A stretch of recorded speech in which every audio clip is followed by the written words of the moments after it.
آج امت کو کیا ہو گیا؟ کوئی طوطے کا بچہ پال رہا ہے، کوئی بکری کا بچہ پال رہا ہے، اور کوئی بندری کا بچہ پال رہا ہے، اور کوئی بلی کا بچہ پال رہا ہے۔ کبھی کسی نے انسان کا بچہ بھی پالا ہے؟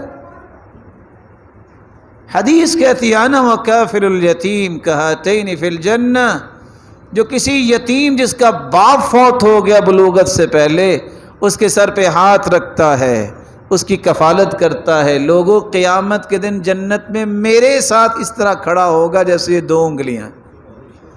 تو کسی انسان کے بچے کو پالو۔ میں منع نہیں کرتا کہ آپ جانوروں کو نہ کچھ کھلاؤ، کھلانا چاہیے، لیکن پریورٹی پہلے انسانوں کو دو۔ انسان بھوکے مر رہے ہیں، اس کے بعد آپ جانوروں کو بھی دو، اس کا بھی اجر ہے۔ لیکن آپ انسانوں کو چھوڑ کر اس بات میں کیوراسٹی میں جائیں کہ گوشت میں نے فلاں کو کھلانا، فلاں کو، اور آپ کے نیبر میں ایسے لوگ ہو جنہوں نے کبھی سال بھر گوشت دیکھا ہی نہیں ہے۔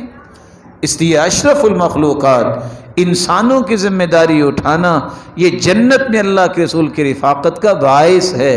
اس لیے ان چیزوں کو اختیار کیجئے، اور اگر اللہ نے طاقت دی ہے، کوئی پرندہ آتا ہے، کوئی جانور ہے، تو اس کو بھی کھلانے میں کوئی حرج